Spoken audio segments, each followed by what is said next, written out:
औरत औरत समाज का वो हिस्सा है जो कि काफी कमजोर, मजबूर, ऑब्जेक्ट और नहीं तो सेक्स स्लेव की कैटेगरी में रखा आता गया है। यूँ तो हम जब औरतों को अपने घर की महिलाओं से एसोसिएट करते हैं तो हम उन्हें देवियों का दर्जा देते हैं, सरस्वती, लक्ष्मी या इत्यादि। बट इन सब के बावजूद अगर हम इतिहास उठा के देखें किस तरीके से मर्दों ने औरतों पे जो जुल्म किए हैं, उनको हमेशा से सप्रेस किया है, हम इस बात को कभी भी नकार नहीं सकते। किस तरीके से आदमियों ने औरतों को जलती चिता पे बैठा दिया और उसे सती का नाम दे दिया। इस तरीके से आदमियों ने औरतों को दबा करके अपने घरों में रखा, कभी भी उन्हें समाज में आदमियों के बराबरी करने का मौका नहीं दिया। बट जिस तरीके से सोसाइटी ने इवॉल्व किया, लोगों में एक जागरूकता फैली और इसी के साथ वुमेन एम्पावरमेंट हुआ, फेमिनिज्म आया। बट हर सिक्के के जिस तरीके से दो पहलू होते हैं, ठीक वैसे ही वुमेन एम्पावरमेंट के, फेमिनिज्म के एक दूसरा पहलू आया जिसको हम सूडो फेमिनिज्म कहते हैं। और इसी सूडो फेमिनिज्म का एक छोटा सा नतीजा आज की डेट में देखने को मिलता है। जब कभी भी सोसाइटी में किसी औरत द्वारा कोई भी क्राइम कमिट कर दिया जाता है, चाहे वो मर्डर हो या क्रिमिनल कॉन्स्पिरेसी हो, सबको ध्यान में रखते हुए भी एक ऐसा तबका सामने उठ के आता है जो इन सारे क्राइम्स को भी जस्टिफाई कर रहा होता है, इमोशनल बैकिंग दे रहा होता है कि नहीं, इस तरीके के क्राइम्स, इस तरीके के क्रिमिनल कॉन्स्पिरेसी, ये सब कुछ जस्टिफाइड है। After all, women has been suppressed in the society for thousands of years. नमस्कार, मैं एडवोकेट अंकुर भगत आप सभी का अनफिल्टर्ड टॉक एपिसोड 1 में स्वागत करता हूँ। यूँ तो women empowerment, women upliftment, women reservation, feminism जैसी चीज़ों का टर्म्स बहुत ही पॉजिटिव देखा जाता है। ये एक ऐसे टर्म्स हैं जो कि बहुत ही इंपॉर्टेंट रोल प्ले करते हैं किसी भी वुमेन्स को आगे बढ़ने में। बट जिस तरीके से मैंने स्टार्टिंग में कहा कि एक सिक्के के दो पहलू होते हैं, ठीक वैसा ही फेमिनिज्म का अपोजिट हो जाता है सूडो फेमिनिज्म। ये एक ऐसा स्टेज आ चुका है जहाँ पे वुमेन इतना ज़्यादा खुद को एम्पावर करने लग गई है, जहाँ पे वुमेन्स ने अपने आप को इतना ज़्यादा फेमिनिस्ट बना दिया है कि वो हर गलतियों को भी नॉर्मलाइज करना सीख गई है। आज के डेट में अगर वो मर्डर भी कर देते हैं तो वो बहुत ही नॉर्मलाइज हो जाता है। आज वो किसी क्रिमिनल कॉन्स्पिरेसी का भी हिस्सा बन जाते हैं तो वो बहुत ही नॉर्मलाइज हो जाता है। Why? Because there are certain sections of the society जो कि ये बात सोचते हैं, ये बात समझने की कोशिश करते हैं या इस बात का एजेंडा फैलाने की कोशिश करते हैं कि being emotional in a very practical society is normal. और जिस तरीके से इन चीज़ों को वो नॉर्मलाइज करते जा रहे हैं, यहाँ पे मर्डर जैसी चीज़ें अब नॉर्मलाइज हो जा रही हैं। किसी को सुसाइड करने के लिए प्रोवोक कर देना, ये चीज़ें नॉर्मलाइज हो जा रही हैं। किसी का मर्डर कॉन्स्पिरेसी का इन्वॉल्व हो जाना, इन चीज़ों को भी नॉर्मलाइज कर दिया जा रहा है। और इन सब चीज़ के पीछे इनके पास एक जस्टिफिकेशंस भी होते हैं। हम इन सब चीज़ों का एग्जाम्पल भी देख सकते हैं, जैसे अतुल सुभाष का केस, जहाँ पे एक इंसान 4 घंटे की अपनी एक वीडियो बनाया कि वो किस तरीके से मेंटली हरास हो रखा है and ultimately he committed suicide. But उसके अगेंस्ट में कुछ औरतें आई, आधे घंटे का न्यूज़ चैनल पे बैठ करके काफ़ी कुछ कहा, सोशल मीडिया के तमाम अलग अलग चैनल्स पे आके काफ़ी कुछ कहा, और इन चीज़ों को वो जस्टिफाई भी कर रहे हैं कि यस, वो मेंटली इल था, वो इस तरीके से था, वो उस तरीके से था, और तमाम तरह की बातें, जिसकी वजह से अतुल सुभाष को वो जस्टिस कभी मिल ही नहीं पाई आज और अभी तक जो वो डिजर्व करता था। ठीक उसी तरीके से मुस्कान रस्तोगी एक बहुत ही फेमस मर्डर केस हुआ जहाँ पे उसने अपने बॉयफ्रेंड के साथ मिलकर अपने हस्बैंड को मार दिया। ठीक इसी तरीके से सोनिया ने भी किया, उसने भी अपने बॉयफ्रेंड के साथ मिलकर के अपने हस्बैंड का कत्ल कर दिया। इस तरीके से और भी कई चीज़ें होती गई और आज रिसेंटली एक और बहुत बड़ा एग्जाम्पल सेट हुआ जहाँ पर दिल्ली में एक राम केशव मीना नाम के यूपीएससी एस्पिरेंट का कत्ल कर दिया गया,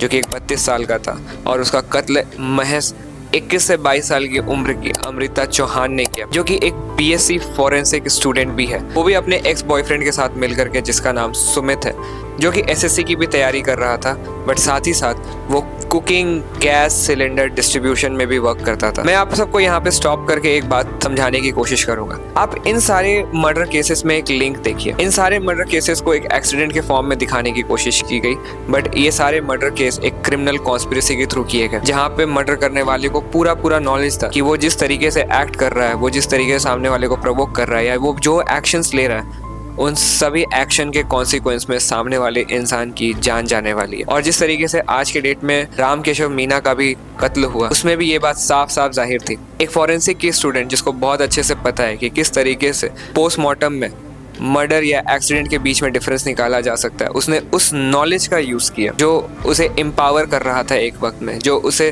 कुछ सीखने समझने के लिए ताकत दे रहा था, उसको उस जगह पे खड़ा कर रहा था, उसको एम्पावरमेंट का एडवांटेज दिला रहा था। उसने उन सारे नॉलेज का यूज़ किया मर्डर करने के लिए। ठीक उसी तरीके से सुमित ने भी अपनी गर्लफ्रेंड अमृता के साथ मिल करके, जो कि फॉरेंसिक स्टूडेंट है, उसके साथ मिल करके अपने नॉलेज का यूज़ किया। किस तरीके से एक कुकिंग गैस सिलेंडर को टाइम बॉम्ब की तरह बनाया जा सकता है और इस तरीके से एक कत्ल को एक्सीडेंट का अंजाम दिया जा सकता है। मैं आप सभी को यहाँ पे स्टॉप करते हुए एक बात बताने की कोशिश करूँगा। और सबसे बड़ी ताज्जुब की बात यह है कि जब मैं इन केसेस के बारे में रिसर्च कर रहा था, going through several news channels, several newspaper articles, several YouTube channels, several Instagram और फेसबुक चैनल, मैंने एक चीज़ पाई। I was going through all the comment section, जहाँ पे मुझे कुछ इस तरीके के कमेंट्स देखना शुरू हुए जो कि कहीं ना कहीं क्राइम जैसी चीज़ों को नॉर्मलाइज कराया जा रहा था। यहाँ पे वो इस बात को अप्रेस कर रहे थे कि अमृता ने जो कुछ भी किया वो बिल्कुल सही किया। मैं इस बात को क्लियरली एक्सेप्ट करता हूँ और इस बात को तहे दिल से भी मानता हूँ कि जो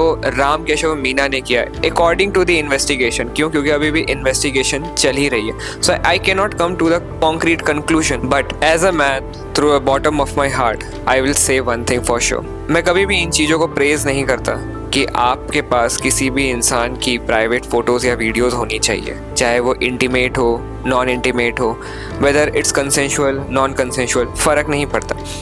कभी भी किसी भी इंसान के परमिशन के बगैर आपके पास उस इंसान से जुड़ी कोई भी डेटा नहीं होनी चाहिए। बट इस केस में जहाँ तक इन्वेस्टिगेशन का मामला है, अभी भी इन्वेस्टिगेशन ऑन गोइंग है, तो मैं किसी भी कंक्लूजन पे फॉर श्योर ऐसे कॉन्क्रीट वे में नहीं आ सकता। इस बात का बहुत ही सम्मान करता हूँ कि औरतों की इज्जत बहुत ही मैटर करती है। और जिस तरीके से न्यूज़ चैनल्स में, न्यूज़ रिपोर्ट्स में दिखाया जा रहा है कि राम केशव मीना के पास सिर्फ एक अमृता का नहीं बल्कि अदर डिफरेंट 15 वुमेन्स के भी प्राइवेट फोटोज एंड वीडियोज थे, और जिस तरीके से राम केशव मीना ने अमृता को ब्लैकमेल किया कि वो उनकी फोटोज को सोशल मीडिया प्लेटफॉर्म्स में अपलोड कर देगा, उसे बेइज्जत कर देगा, जिसकी वजह से अमृता काफ़ी ज़्यादा हताश हो गई, काफ़ी ज़्यादा प्रोवोक्ड हो गई कि उसने इवेंचुअली उसका मर्डर करने का ही प्लान बना लिया, एक क्रिमिनल कॉन्स्पिरेसी की ओर बढ़ गई। अगर हम अमृता के बारे में थोड़ा सा रुक के देखें तो हम यही पाएंगे कि अमृता इस तरीके से नॉलेजेबल थी फॉरेंसिक को लेकर के कि उसको बहुत अच्छे से इस बात का नॉलेज था कि वो किस तरीके से एक मर्डर को एक्सीडेंटल फॉर्म बना सकती है with the help of Sumit, जिसके पास एक अच्छा नॉलेज था कि वो किस तरीके से एक कुकिंग गैस सिलेंडर को एज अ टाइम बॉम्ब की तरह बनाया जा सकता है। तो यस, इस केस में बहुत अच्छे से पता था कि सामने वाले ने जो कुछ भी किया है, इससे राम केशव मीना की हत्या की जा सकती है।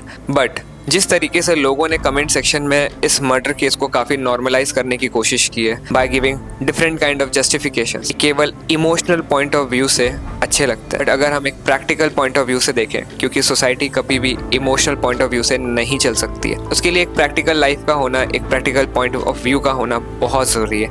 एंड एज एन एडवोकेट मैं इस बात को साफ साफ कहता आया हूँ कि जब भी इंसान इमोशनल पॉइंट ऑफ व्यू से सोचता है तो वो सबसे डेंजरस इंसान होता है सोसाइटी का बैलेंस बिगाड़ने के लिए। और यही अमृता का केस सबसे बड़ा एग्जाम्पल है। प्यार, मोहब्बत, अपनी इज्जत को बचाना, तमाम चीज़ें ये इमोशन के जस्टिफिकेशन में आ गया, जिसकी वजह से उसने मर्डर करते वक्त ये जरा सा भी नहीं सोचा कि वो चाहती तो पुलिस इंस्टीट्यूशंस का भी हेल्प ले सकती थी, वो चाहती तो वुमेन हेल्पलाइन नंबर्स की भी हेल्प ले सकती थी, वो चाहती तो जुडिशरी का भी गेट खटखटा सकती थी। बट इन सब चीज़ों के बावजूद वो इतनी ज़्यादा इम्पल्सिव हो गई, वो इतनी ज़्यादा इमोशनल हो गई, या इतनी ज़्यादा अपने आप को हताश नज़रों से देखने लगी कि उसने क्राइम को अपने हाथ में लेना प्रेफर किया। मैं आपको ये बात समझाना चाहूँगा कि जिस तरीके से कमेंट सेक्शन में तमाम लोगों ने इस बात का जस्टिफिकेशन किया है कि ये तो खलनायक वाली एक्ट कर रही है, नायक नहीं खलनायक हूँ मैं, बट इस बात को आपको समझना चाहिए कि रियल लाइफ और रियल लाइफ में बहुत डिफरेंस है।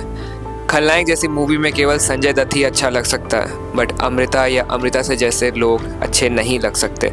इवेंचुअली उनके साथ क्या हुआ, पुलिस उन तीनों को उठा के जेल में ले गई। सेम मुस्कान रस्तोगी के केस में हुआ, सेम सोनिया के केस में हुआ, और सेम अतुल सुभाष के केस में हुआ। तो यस, आप नायक नहीं खलनायक बन के भी कुछ भी करोगे तो इवेंचुअली आप अपनी डिग्निटी बचा नहीं रहे हो, आप अपनी डिग्निटी दांव पे लगा रहे हो। अगर मैं एक पल के लिए, बस एक पल के लिए बेनिफिट ऑफ डाउट दे के देखूं कि हाँ, हो सकता है कि आज के डेट में वुमेन हेल्पलाइन नंबर उस तरीके से वर्क ना कर रही हो, आज के डेट में पुलिस अथॉरिटीज इतनी एक्टिव ना हो वुमेन्स को लेकर के, वुमेन्स की डिग्निटी को लेकर के, हो सकता है आज के डेट में जुडिशरी इतनी एक्टिव ना हो, जिस वजह से अमृता या अमृता के जैसे लोगों को इस तरीके के कदम उठाने पड़े, then it's a big shame on these institution. Why? Because अगर ये सिस्टम ठीक से वर्क नहीं करेंगे तो इवेंचुअली लोग कानून अपने हाथ में लेना शुरू करेंगे and it shows it is a biggest failure. But as a practicing advocate आज तक मैंने जो कुछ भी प्रैक्टिस करते हुए देखा, देयर आर न्यूमरस केसेस जहाँ पे औरतों ने किसी आदमी के खिलाफ एक फॉल्स रेप केस किया हो और पुलिस फट से एक्टिव ना हुई हो, किसी औरत ने किसी आदमी के खिलाफ डोमेस्टिक वायलेंस का केस ना किया हो और पुलिस एक्टिव ना हुई हो, डाउरी का फेक केस ना किया हो और पुलिस एक्टिव ना हुई हो। तो ऐसे कई सारे केस हैं जहाँ पे एक सिंपल सा फॉल्स कंप्लेन और इंसान जेल के अंदर होता है, पुलिस प्रशासन एक्टिव हो जाती है। इसका सबसे बड़ा एग्जाम्पल मैं बहुत ही रिसेंट में ये दे सकता हूँ कि रिसेंटली वाराणसी में एक लड़की ने अराउंड 30 आदमियों के खिलाफ रेप केस का कंप्लेन किया और उन 30 के 30 लोगों को पकड़ भी लिया गया, उनके खिलाफ कार्रवाई भी चली। बट क्या हुआ, एक वक्त के बाद समझ में आया कि शायद इस औरत ने गलत फेक रेप केस का कंप्लेन किया है। जब पुलिस अथॉरिटीज़ जुडिशरी के पास जब इन सारे इन्वेस्टिगेशन करते हुए एविडेंसेस पहुंचने लगे, अब समझ में आया कि ओके, उनसे गलती हो गई है, किसी औरत ने फेक रेप केस किया। और इवेंचुअली औरत के साथ क्या हुआ, वो कहीं छुप गई, वो केस कहाँ दब गया आज तक नहीं पता चला। तो ठीक है, ऐसे ही कई सारे केसेस होते हैं। बट अगर अमृता का केस जेन्युइन भी है, क्योंकि इन्वेस्टिगेटिंग कई अथॉरिटीज़, कई रिपोर्ट्स ये भी बता रहे हैं कि अमृता और रामकेशव मीना के बीच में जो कुछ भी इंटीमेट मोमेंट्स थे और उसको कैप्चर किया गया as a private photos and videographs, कुछ कंसेंशुअल थे, कुछ नॉन कंसेंशुअल थे। तो हम नहीं जानते कि सच्चाई क्या है क्योंकि इन्वेस्टिगेशन का विषय अभी भी चल रहा है। बट मैं इस बात को कभी भी नकार नहीं सकता कि सच्चाई कुछ भी हो, बट एक्ट बदला जा सकता था क्योंकि कॉन्सिक्वेंसेस बदले जा सकते थे। बहुत सारे लोगों ने इस बात को ज़रूर एक्सेप्ट किया होगा कि अमृता ने अपनी डिग्निटी बचाई प्लस उन 15 लड़कियों की भी डिग्निटी बचाई। बट मैं इस बात को पॉइंट करने की कोशिश करूंगा, हाईलाइट करने की कोशिश करूंगा कि अमृता ने हो सकता है आपकी नज़र में डिग्निटी बचाई, बट ये बात बहुत ही क्लियर है कि अगर वो किसी पुलिस अथॉरिटीज़ का या किसी इंस्टीट्यूशन का या किसी NGO, वुमेन हेल्पलाइन नंबर या किसी भी जुडिशियल सिस्टम का सपोर्ट ली होती तो अमृता का केस बहुत ही प्राइवेट लेवल पे सॉल्व हो गया होता। अमृता का केस कभी हाईलाइट नहीं होता, रामकेशव मीना आज भी जिंदा होता और अमृता को जस्टिस भी मिल सकता था। सिर्फ अमृता को नहीं बल्कि अमृता से जुड़ी उन 15 लड़कियों को भी जस्टिस मिल सकता था। बट इवेंचुअली क्या हुआ, आज के डेट में मुझे और तमाम सोसाइटी के लोगों को जिनके पास इंटरनेट है, जिनके पास न्यूज़ चैनल की सुविधाएं हैं, उन सबको ये बात पता चल गया कि अमृता की एक प्राइवेट वीडियो थी। प्लस उन 15 लड़कियों के बारे में पता चल गया कि उन 15 लड़कियों की भी प्राइवेट वीडियोस थी उसके पास। तो इससे क्या हुआ, क्या अमृता ने सच में डिग्निटी बचाई या डिग्निटी डुबाई? ये सारा सवाल का जवाब आप ही दीजिए कमेंट सेक्शन में, ताकि इन चीज़ों को लेकर के और भी लोग जागरूक हो सकें कि क्या सच में मर्डर कर देना, क्रिमिनल कॉन्स्पिरेसी करना यही एक तरीका है कि आप इन चीज़ों को इतना नॉर्मलाइज कर दे रहे हैं कमेंट सेक्शन में आके लोगों को ये बात बोल करके, उनको सांत्वना दे करके कि हाँ जो कुछ भी किया बहुत सही किया। मेरे पर्सनल पॉइंट ऑफ व्यू में ये बिल्कुल गलत है। किसी की भी जान लेना बिल्कुल गलत है। इस बात को एज अ अडल्ट आपको ये बात समझनी होगी। बट मैं इस बात को बहुत ही क्लियर करने की कोशिश करूँगा कि हो सकता है एक इमोशनल पॉइंट ऑफ व्यू से देखा जाए तो यस, कि अमृता ने डिग्निटी ज़रूर से बचाई हो, बट एक प्रैक्टिकल पॉइंट ऑफ व्यू से देखेंगे तो अमृता ने शायद से डिग्निटी नहीं बचाई बल्कि अपने साथ साथ उन 15 लड़कियों की भी डिग्निटी गंवा दी। कैसे? अगर अमृता ने किसी इंस्टीट्यूशन को कांटेक्ट किया होता, जुडिशियल सिस्टम या जुडिशरी का गेट खटखटाया होता, वुमेन्स हेल्पलाइन नंबर का हेल्प लिया होता, या कई सारे ऐसे NGOs हैं जो वुमेन्स के लिए वर्क करते हैं, वुमेन्स कमिटीज़ के लिए वर्क करते हैं, अगर उनके दरवाजे खटखटाए होते तो डेफिनेटली अमृता को एक सपोर्ट मिलता और अमृता कभी भी ये कदम नहीं उठाती। बट अनफॉर्चुनेटली अमृता ने ये नहीं किया, despite she is a forensic student. तो यस, अमृता का मर्डर करना अमृता के हाथ में था। अमृता प्रोवोक्ड ज़रूर थी, इमोशनली इम्पल्सिव ज़रूर थी, बट उसके पास चॉइस थी। हो सकता है आप में से बहुत सारे लोग इस बात को ये भी कहेंगे कि अरे ये तो इक्का दुक्का केस है जिसको इतना हाईलाइट करने की कोशिश की जा रही है और औरतों की डिग्निटी को हर्ट करने की कोशिश की जा रही है। May be in your eyes, but मैं आपको ये बात प्रैक्टिकल पॉइंट ऑफ व्यू से बता दूं, यही 1-2 का केस कल के डेट में 10 केस बनते हैं, 10 के 100 बनते हैं, 100 के हज़ार के लाखों केस बनते हैं और एक ऐसा वक्त आता है जहाँ पे सोसाइटी की डायनामिक पूरी तरीके से डिस्ट्रॉय हो जाती है। वाई? बिकॉज ऐसे सारे केसेस केवल और केवल रिलेशनशिप बेस पे हो रहे हैं। चाहे शादी हो जा रही है तो हस्बैंड को बॉयफ्रेंड के साथ मिलके मरवा दिया जा रहा है। बॉयफ्रेंड अगर करंट बॉयफ्रेंड है उसके साथ लिव इन में हो तो अपने एक्स बॉयफ्रेंड के कांटेक्ट में आकर के करंट बॉयफ्रेंड को मरवा दिया जा रहा है, and vice versa. There are so many case nowadays coming into the fact, coming into the knowledge, जिसकी वजह से आगे चल करके लोग एक दूसरे पे भरोसा करना छोड़ देंगे। रिलेशनशिप जो कल तक हमारे नज़रों में, हमारे जहन में हमें कुछ इस तरीके से फील होता था कि हाँ अगर हम एक अच्छे रिलेशनशिप में हैं तो हमें एक मेंटल पीस प्रोवाइड करता है, बल्कि अब जिस तरीके से रिलेशनशिप की डायनामिक इवॉल्व कर रही है, लोग रिलेशनशिप में आने के बाद भी एक दूसरे का कत्ल कर दे रहे, तो अब शायद से वो मेंटल पीस की जगह एक मेंटल हरासमेंट की ओर लेके आगे बढ़ रहा है। यहाँ पे लोग सिक्योर होना पसंद करते हैं, अब वो इनसिक्योर होना शुरू करेंगे, और इसी वजह से आगे चल करके शादी भी कर लो तो भी लोग सुकून से नहीं है, चाहे हस्बैंड हो या वाइफ। आज के डेट में मर्डर इतना ज़्यादा नॉर्मलाइज करता जा रहा है लोगों का। आज के डेट में जिस तरीके से लोग स्टैंड ले रहे हैं, अपने पॉइंट ऑफ व्यूज़ रख रहे हैं, अपने ओपिनियंस रख रहे हैं, और इन्हीं सारे ओपिनियंस में वो इतना इमोशनल हो जा रहे हैं कि वो इस बात को भूल जा रहे हैं। Murder is not the solution. So yes, with this trend I can see that murder is not the solution. With this मैं YouTube का ये कमेंट सेक्शन आप सभी के लिए ओपन रखता हूँ। मैं चाहूँगा कि आप सभी कोई अपने अपने पॉइंट ऑफ व्यूज़ ज़रूर दें, ताकि एक इंसाइटफुल माहौल क्रिएट हो सके, लोग समझ सकें किस तरीके से एक इम्पल्सिव डिसीजन, जो कि एक इमोशनली बेस्ड डिसीजन है, वो एक प्रैक्टिकल सोसाइटी, एक प्रैक्टिकल सिस्टम को ब्रेक कर सकता है। हमें अपने जुडिशरी पे यकीन रखना चाहिए, हमें अथॉरिटीज़ पे यकीन रखना चाहिए, और इस तरीके से क्राइम को अपने हाथों में नहीं लेना चाहिए, कानून को अपने हाथों में नहीं लेना चाहिए। बिकॉज इवेंचुअली आप हो सकता है एक सही रीज़न के लिए भी कुछ कर रहे हो, बट वो सोसाइटी एट लार्ज के लिए एक बहुत बड़ा गलत स्टेप हो, तो आप at the end of the day you will be standing behind the bar and might be you would be regretting about it. So yes, please इन सब चीज़ों को नॉर्मलाइज ना करें।